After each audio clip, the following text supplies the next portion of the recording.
네. 오늘은 참 행복한 금요 철야 예배가 될 줄 믿습니다. 특별히 응답의 철야 예배가 될 줄 믿습니다.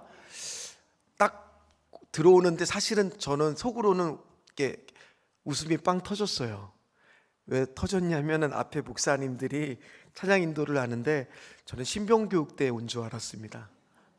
얼마나 힘있게 찬양 인도를 하시는데 또 이렇게 색다르네요. 또 이렇게 남자분 세 분이서 찬양 인도를 하시니까 힘도 있어서 좋기도 하지만 때로는 굉장히 또 절도가 있는 것 같고 하여튼 뭔지 되게 웃음이 나오는데 억지로 참으면서 이렇게 강단으로 올라왔습니다. 어쨌든 간에 참 감사한 것 같습니다. 우리 귀한 금요철에 얼마나 저희가 피곤한데도 불구하고 왜 이 자리를 사모하러 이 자리에 나오셨습니까? 바로 이 자리에서 기도한 것들이 반드시 울면서 씨를 뿌렸을 때 기쁨으로 단을 거두리로다. 그 찬양의 가사처럼 하나님이 반드시 오늘 이 금요 기도회를 통해서 우리가 기도하게끔 하여 주시고 그 기도한 것들을 응답해 주시되 기도한 것 이상으로 하나님이 응답해 주실 것을 믿기 때문에 피곤한 몸을 이끌고 이 자리에 나온 거 아니겠습니까? 오늘 반드시 그 역사의 밤 우리가 하나님 앞에 입을 크게 벌렸을 때 채우시는 하나님의 귀한 은혜를 경험하시기를 주의 이름으로 축원합니다. 한 주간에 가장 이슈가 되었던 사건은 아마 미국의 도널드 트럼프 대통령이 당선이 된 제41대 대통령으로 당선된 뉴스를 다 보셨죠? 근데 대부분의 우리나라 언론들은 누가 될 거라고 예상을 했었냐면 해리슨 후보가 될 거다라고 예상을 했었는데 막상 뚜껑을 열어보니까 압도적으로 도널드 트럼프 대통령이 당선이 됐습니다.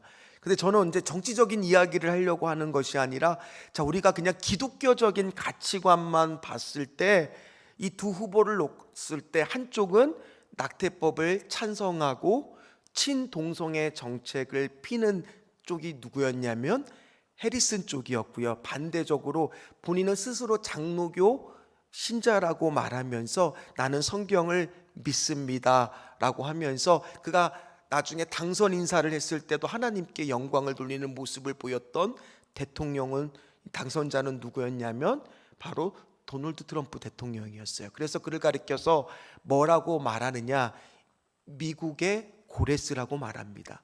왜 미국의 고레스라는 애칭을 붙여줬냐 하면은 미국의 지금 기독교 가치가 많이 훼손이 되었잖아요. 알다시피 불법 이민자들이 많이 오다 보니까 마약과 함께 동성애적인 많은 부분이 타락해 있었는데 그 부분을 회복시켜 줄 사람이다 라고 해서 미국의 고레스라는 별명이 지금 그한테 붙여 있다라는 겁니다. 이처럼 우리는 도널드 트럼프 대통령에 대해서 많이 오해를 해요. 왜냐하면 그가 사실은 이 기독교인이라고 봤을 때 부족한 점들이 있어요.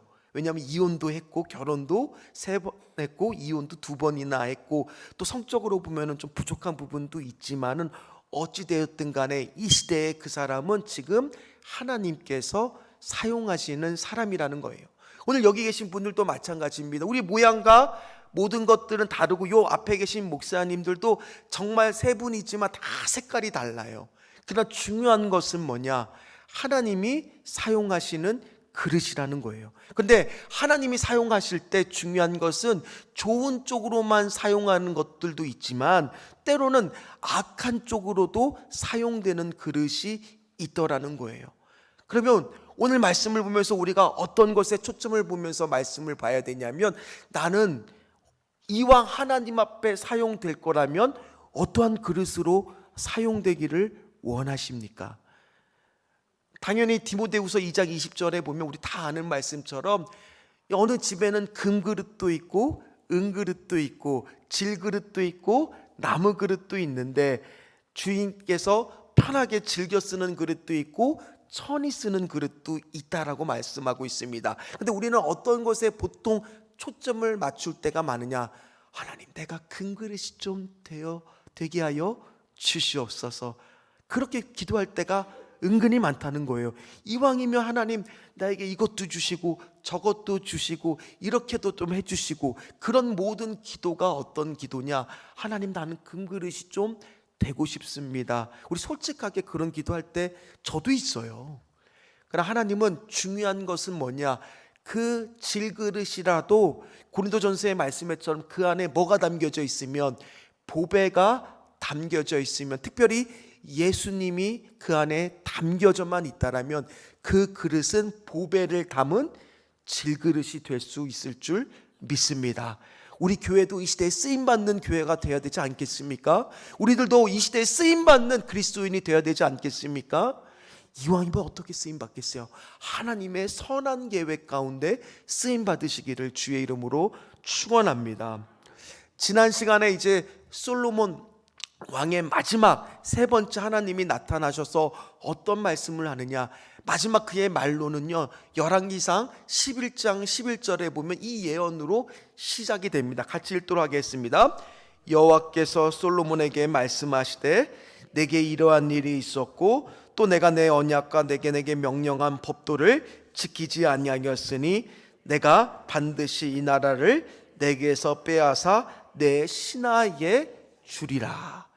얼마나 슬프게 솔로몬의 마지막 인생은 끝이 나는 줄 몰라요. 그리고 열왕기상 11장의 맨 마지막에 보면 그렇게 솔로몬은 이제 죽고 맙니다. 그리고 그때 그의 아들 르호보암이 이제 왕이 되는데, 오늘 1절 말씀에 보면 이제 온 이스라엘 회중이 세겜이라고 하는 곳으로 모입니다.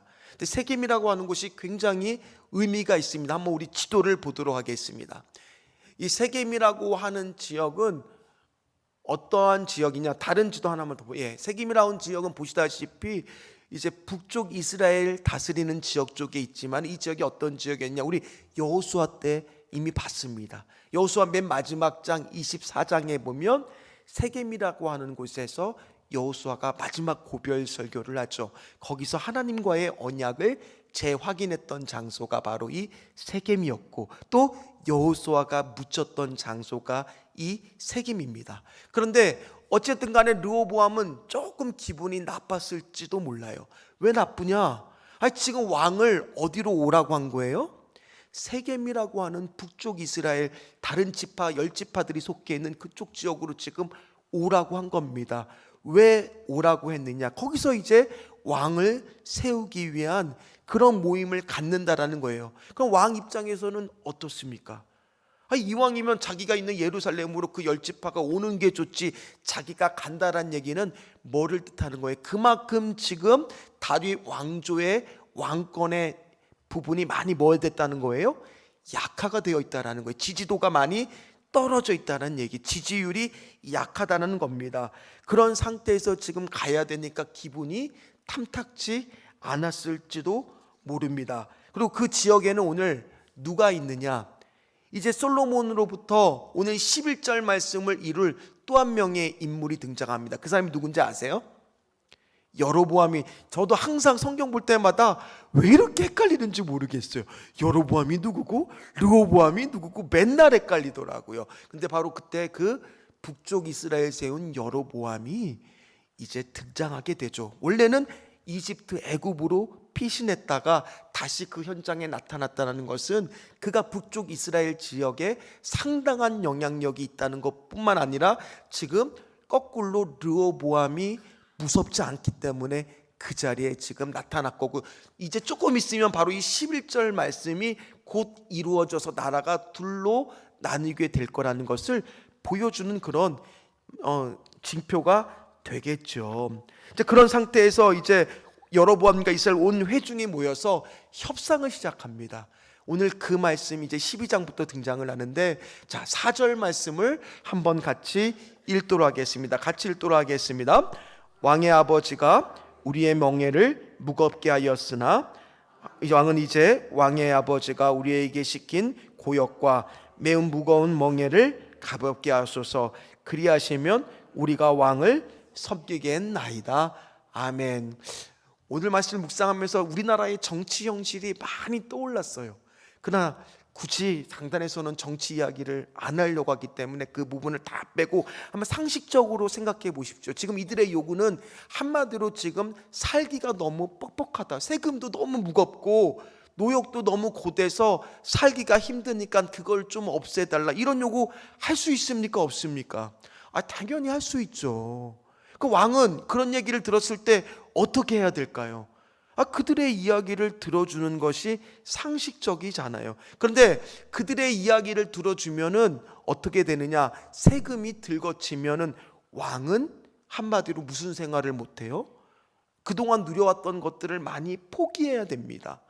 반대로 그들의 이야기를 안 들어주면은 자신이 앞으로 왕이 되는 데 있어서 강한 여론의 반대와 질타를 받을 것은 뻔합니다. 이제 그런 요구가 왔을 때 당연히 르호보암도 바보가 아니잖아요. 그러니까 고민을 했겠죠. 그래서 3일간의 시간을 달라고 이야기를 합니다. 왜냐하면 그동안 솔로몬이 무리하게 많은 건축 사업을 했잖아요. 성전만 짓는 게 아니었습니다. 보면은 다 뭐를 줘줬어요? 그 여자들의 그 제사를 지낼 수 있도록 각 신전들도 다 져줬죠. 또 왕궁도 졌죠. 무리한 토복 사업을 많이 하다 보니까 백성들의 삶은 뭐해질 수밖에 없어요? 피폐해질 수밖에 없는 거죠. 그런 상태에서 이제 르호보암이 3일의 시간을 이제 이해 득실을 따져보려고 했죠. 그래서 첫 번째 어떤 것을 생각했느냐? 일단은 먼저 솔로몬 시대의 그런, 우리로 따지면 저로 따지면 제가 막 르호보암이라면 이제 원로 장로님들과 장로님들을 부른 거예요. 그래서 의견을 들어본 거죠. 그랬더니 그들이 뭐라고 이야기를 합니까? 7절 말씀입니다. 7절 말씀을 같이 읽겠습니다.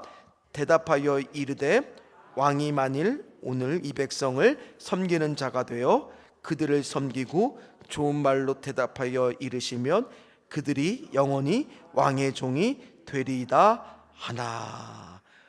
지금 뭐라고 말하고 있습니까?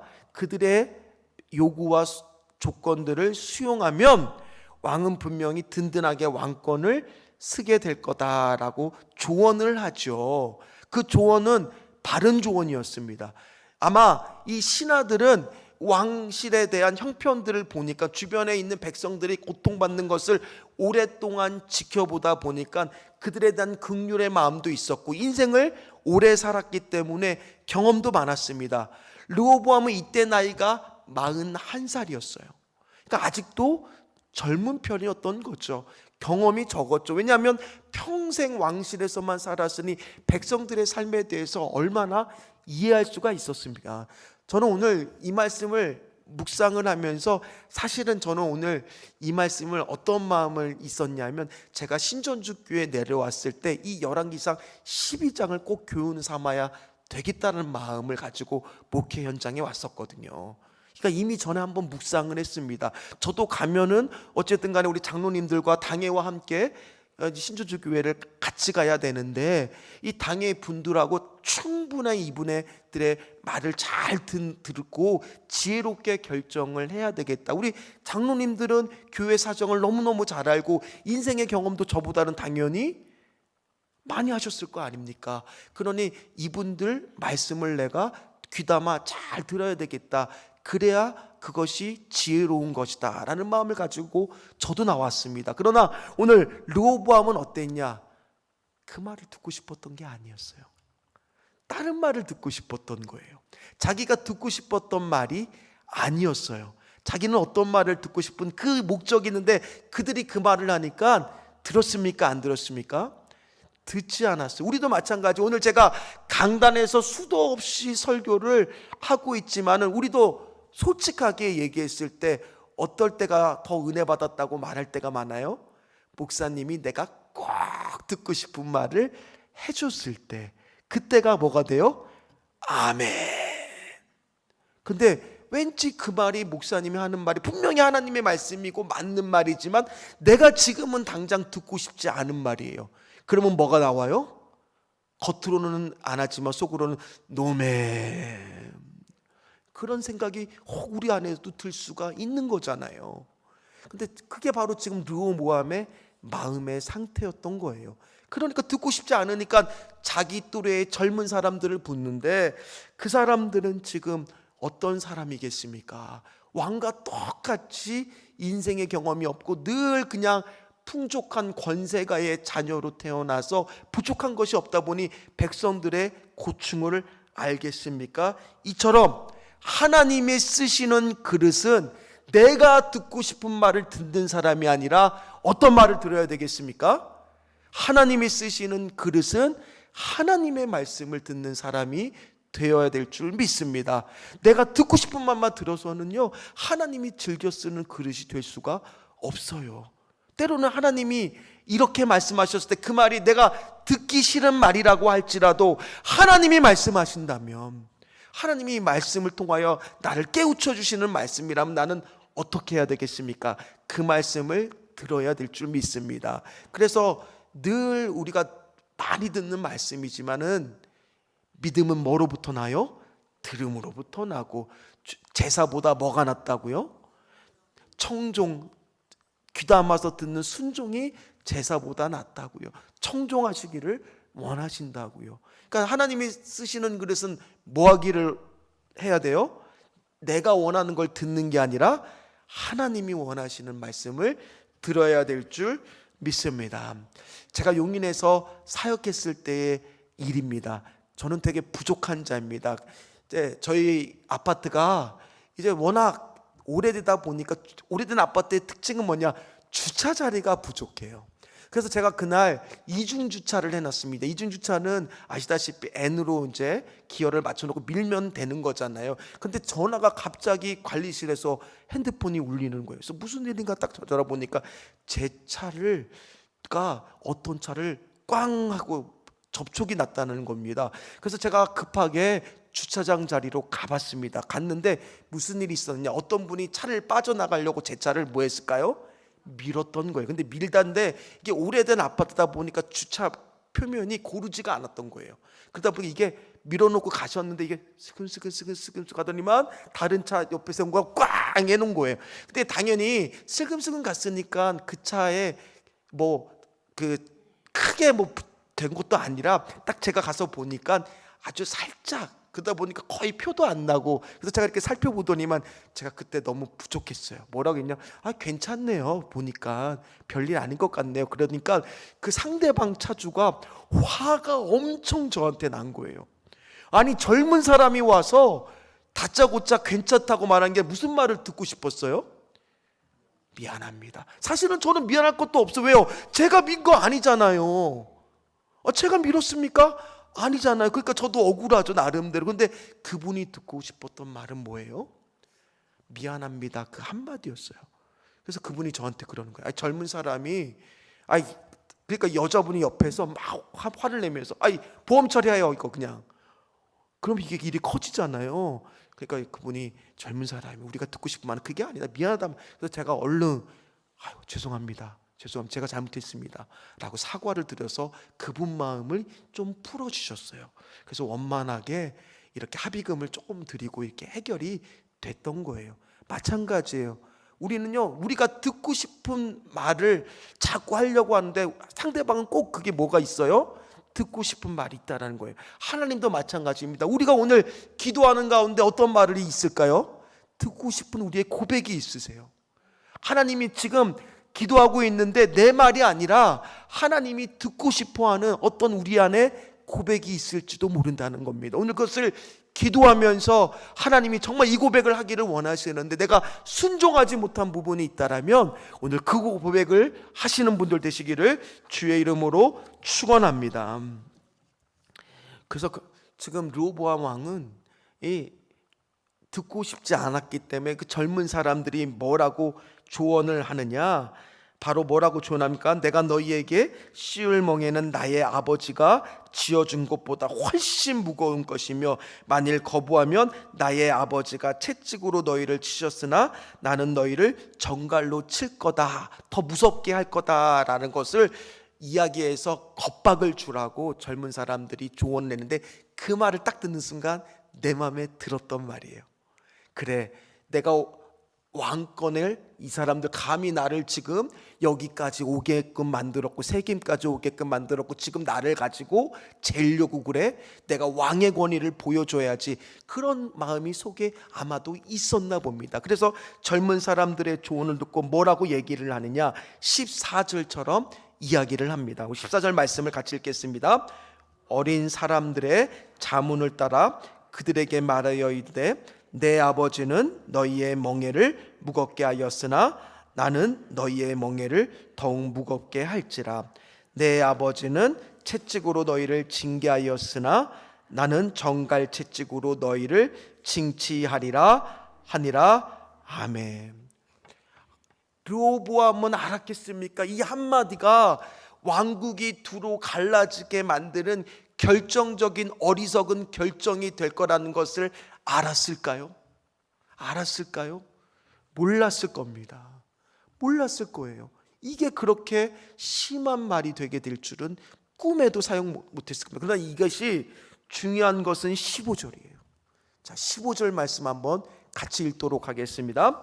왕이 이같이 백성의 말을 듣지 아니하였으니 이 일은 여호와께로 뭐라고요? 지금 르호보암은 하나님 앞에서 어떻게 쓰임받고 있는 거예요? 이스라엘이라고 나라가 두 쪽으로 나눠지는 데 있어서 어리석은 한마디의 사람으로 그릇으로 지금 쓰임받고 있더라는 거예요. 마찬가지입니다. 여기 계신 분들은 어떻게 쓰임받고 싶습니까? 나는 오늘 어떻게 하나님 앞에 쓰임받을까요? 하나님으로 말미암아 내가 하나님의 악한 일에, 하나님께서 계획하신 어떤 안 좋은 곳에 내가 쓰임받는 사람이 된다면 그것보다 더 힘들고 슬픈 일이 어디 있겠습니까? 어리석은 일이 어디 있겠습니까? 그래서 오늘 우리는 기도해야 돼요. 하나님, 내 안에, 그릇 안에 예수 그리스도가 담겨져서 하나님의 선한 계획에만 쓰여지는 그런 우리 교회가 되고 내가 되고 우리 가정이 되게 하여 주시옵소서. 여호와로 말미암아 내가 하나님의 이런 안 좋은 곳에 쓰임받아서는 안 되잖아요. 교회를 나눠지게 하고 교회를 분란을 일으키게 하고 그런 곳에 쓰임받는 것이 아니라 어떤 것에 하나님의 선한 계획에 쓰임받는 그런 심령들과 가정과 그런 분들 다 되시기를 주의 이름으로 축원합니다. 모든 일은 하나님의 섭리 가운데 진행이 되지만 오늘 그 일 가운데 하나님 우리에게 자유의지를 주셔서 우리가 선택한 것에 대해서는 분명히 르호보암의 어리석은 결정 때문에, 물론 그것이 하나님으로 뜻에 말미암아 나온 거지만 오늘 만약에 르호보암이 어떤 일을 선택했다면 그렇게 말하지 아니하고 내가 니들 말을 잘 듣고 수용하겠다 그러면 하나님이 그 뒤에 또 어떻게 역사하실지는 모른다라는 거예요. 그러나 르호보암은 오늘 잘못된 길에 쓰임받는 사람이 되었기 때문에 어리석음으로 인해서 그렇게 사용되는 사람이 되었다라는 겁니다. 그리고 나서는 오늘 더 심지어 오늘 어떤 사람을 파견을 하는데 오늘 우리 18절 말씀 또 읽어보도록 하겠습니다. 18절 말씀 읽겠습니다. 르호보암 왕이 역군의 감독 아도람을 보냈더니 온 이스라엘이 그를 돌로 쳐 죽인지라. 르호보암 왕이 급히 수레에 올라 예루살렘으로 도망하였더라. 아멘. 자, 르호보암 왕은 누구를 파견한다고요? 아도람이라고 하는 사람을 파견하는데 이 사람이 어떤 사람입니까? 어떤 일을 하던 사람이에요? 역군의 감독이에요. 그러니까 이스라엘 사람들의 그 건축 사업과 토목 사업을 하는데 감독을 했던 사람이니까 자, 이 사람을 볼 때마다 뭐가 떠오르겠어요? 그때 고생하고 힘들게 하고 이 사람이 엄하게 했던 모든 안 좋은 기억들이 다 떠오를 거 아니에요. 그러니까 지금 르호보암 왕은 지금 또 어리석은 결정을 하고 있는 겁니다. 이 사람을 통해서 통제하면 되겠지라는 마음으로 보냈는데 만약에 이 사람이 무섭게 해서 그렇게 된다라고 했을 때도 그 결정도 어리석지만 거꾸로 잘못된 선택을 해서 협박을 해서 제압하려고 했다라면 사태의 심각성을 지금 모르는 것이고요, 마치 아무 일도 없었던 것처럼 일을 진행하려고 이 사람을 보냈다면 그것 또한 한참 부족해도 부족한 결정이었다라는 겁니다. 결국에는 돌이킬 수 없는 일이 돼서 온 이스라엘은 누구를 왕으로 세우느냐, 열지파는 하나님의 예언한 말씀대로 여로보암을 통해서 왕을 세우게 되고, 그리고 120년 동안이나 통일 왕국이 지속됐던 이스라엘은 뭐가 되는 거예요? 두 쪽으로 나누어지는 그런 슬픈 역사가 시작이 됐습니다. 그리고 르호보암은요, 화가 나죠. 급하게 예루살렘으로 피신을 해서 유다와 베냐민 지파에 속한 18만 대군을, 엄청난 대군을 일으켜서 그들을 치려고 하지만, 그래도 하나님께서 선지자를 보내서 이 일은 하나님으로부터 비롯된 거라고 말하고 말려요. 그런데 르호보암이 그래도 잘한 일은 뭐냐? 그 말씀을 듣습니다. 그리고 전쟁을 멈춥니다. 그래서 그나마 르호보암은 어디에 기록되느냐? 마태복음 1장에 예수의 족보에 그래도 기록되는 사람이 됐지만, 자, 이제 더 심각한 건 누구냐? 여로보암이라는 사람이에요. 이 여로보암 사람은 하나님이 아히야라고 하는 선지자를 통해서 네가 북쪽 이스라엘의 왕이 될 거라고 하면서 어떻게 말씀을 주셨냐면, 다윗의 길을 따르기만 하면 다윗과 똑같은 은혜와 축복을 주시겠다라고 말씀했는데, 그 축복을 어떤 사람이 되냐? 발로 걷어차는 그릇이 됩니다. 오늘 말씀을 보면은 그는 일단은 어떻게 되느냐, 고민이 생긴 거예요. 내가 이제 왕이 됐지만은, 자, 그 당시에 이스라엘 사람들은 1년에 3번은 어디 가서 예배를 드려야 됩니까? 제사를 지내야 됩니까? 예루살렘 성전에 가서 유대 절기를 지켜야 돼요. 그러면 그때마다 이 르호보암 왕이 무슨 정치적인 계략을 피면 백성들의 마음이 확 돌려질지도 모르는 염려와 걱정이 생깁니다. 그래서 어떤 인간적인 생각을 하냐, 오늘 27절 말씀 같이 읽도록 하겠습니다. 만일 이 백성이 예루살렘에 있는 여호와의 성전에 제사를 드리고자 하여 올라가면 이 백성의 마음이 유다 왕된 그들의 주 르호보암에게로 돌아가서 나를 죽이고 유다의 왕 르호보암에게 돌아가리라고 하고, 그래서 안 되겠다 싶어서 못 가게 하려고 무슨 짓을 하느냐? 단과 베델, 우리 한번 지도를 볼까요? 첫 번째 지도입니다. 단과 베델이라고 하는 지역이 어디에 있느냐면 이스라엘의 가장 북쪽과 남쪽에 위치한 이곳에다가 뭐를 만드느냐? 송아지로 만든 우상을 만들어. 그리고 이분이 너희들을 애굽으로부터 구해준 그 신이다. 누가 떠오르지 않으세요? 누가 떠오르지 않으세요? 누가 똑같은 짓을 하고 있는 거예요? 아론과 똑같은 짓을 하고 있는 거. 거기다가 더 나가서 산당에서 제사 지내기도 허용해주고, 그것뿐만이 아니라 제사장은 원래 누구가 되어야 되는 겁니까? 어느 지파가 되어야 돼요?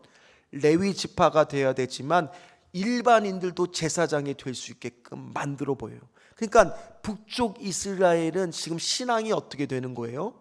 완전히 자기가 편리한 대로, 자기가 원하는 대로 할 수 있게끔 그렇게 시스템을 다 바꿔버린 거예요. 그랬더니 이것이 어떻게 되는 거예요? 무너지기 시작하는 거죠. 그래서 오늘 28절에서 30절 말씀이 그게 나와 있습니다. 우리 같이 읽도록 하겠습니다. 이에 계획하고 두 송아지를 만들고 무리에게 말하기를 너희가 다시는 예루살렘에 올라갈 것이 없도다. 이스라엘아, 이는 너희를 애굽 땅에서 인도하여 올린 너희의 신들이라고 하나는 베델에 두고 하나는 단에 둔지라. 이 일이 죄가 되었으니 이는 백성들이 단까지 가서 그 하나에게 경배함이더라. 아멘. 결국에는 나중에 여로보암이 열왕기상 14장에 보면 자기 아들이 아파요. 그래서 이것을 어떻게 하면 좋을까? 아바야라고 하는 아들이 아프기 때문에 자기한테 이스라엘 왕이 되겠다고 예언한 아히야 선지자 실로로 찾아가는데 자기가 직접 찾아가지 않고 부인을 보냅니다. 그랬더니 어떠한 예언의 말씀을 받느냐? 그나마 그 아픈 아들은 묘실에 들어가지만 여로보암, 너로부터 난 모든 남자들은 다 최후에 안 좋게 정말 끝날 거라, 거름더미처럼 싹 그냥 다 될 거다라는 무서운 말씀을 받게 돼요. 말씀을 마무리하도록 하겠습니다. 우리는요, 오늘 하나님이 쓰임받는 다 그릇이 되어야 돼요. 분명 이 가운데 금그릇도 있고 은그릇도 있어요. 나무 그릇도 있고 질그릇도 있습니다. 그건 하나님이 주시는 것 따라서 다 달라요. 그러나 가장 중요한 것은 무슨 그릇이 돼야 돼요? 하나님이 쓰시는 그릇이 돼야 될 줄 믿습니다. 그러나 그냥 하나님이 쓰시는 그릇이 아니라 고린도전서의 말씀처럼 그 안에 뭐가 담긴 그릇이 돼야 되겠습니까? 보배가 담긴 질그릇이 되어야 되는데, 그 보배가 바로 누구가 되겠어요? 예수 그리스도가 담긴 그릇이 되어야 될 줄 믿습니다. 그럼 그런 그릇이 되었을 때 하나님의 선한 계획의 쓰임을 받아야지, 하나님이 잘못된 곳에 그렇게 쓰여지는 그런 그릇이 되어서는 안 되는 줄 믿습니다. 그럼 그렇게 되기 위해서 우리에게 가장 중요한 거 오늘 한 가지예요. 바로 뭐예요? 내가 듣고 싶은 말만 들어서는 안 됩니다. 뭐를 들어야 돼요? 내가 듣기 싫더라도 뭐를 들어야 돼요? 하나님의 말씀을 듣는 자가 되셔야 될 줄 믿습니다. 특별히 우리 안에서 늘 그것이 잘 안 돼요. 하나님 말씀을 들어야 되는데 다 뭐가 있어요? 내 고집이 있고 내 생각이 있고, 이게 잘 안 꺾이게 되면 내가 듣고 싶은 말만 하게 되고 내가 듣고 싶은 말만 자꾸 듣게 돼요. 그래서 오늘 우리가 기도해야 될 것은 뭡니까? 목사인 저도 마찬가지예요. 뭐를 기도해야 되겠어요? 하나님, 내가 하나님 말씀이 먼저 일단은 뭐 해야 돼요? 들리게 좀 하여 주시옵소서. 하나님 말씀이 들려야 되지 않겠습니까? 하나님 말씀이 하나님 말씀으로 먼저 들리게 좀 하여 주시옵소서. 그래서 우리가 최근에도 그런 말씀을 사도행전에서 봤잖아요. 데살로니가 교회는 뭐처럼 여겼다고? 사람의 말로 여기지 않고 무슨 말처럼 받았다고요? 하나님 말씀으로 좀 받게 하여 주시옵소서. 그게 먼저 돼야 돼요. 들려야 뭔가 믿음의 결단을 하게 되죠. 그래서 오늘도 기도할 때 하나님, 첫 번째 말씀이 들릴 수 있도록 하나님 도와 주시옵소서. 듣는 마음이 되게 하여 주시옵소서. 두 번째 기도할 때 하나님, 이왕이면 나 하나님의 선한 계획에 쓰임받는 우리 가정, 우리 교회가 되게 하여 주시옵소서. 그렇게 기도하시고 그렇게 사용되시는 모든 분들 되시기를 주님의 이름으로 축원합니다. 축원합니다. 우리 같이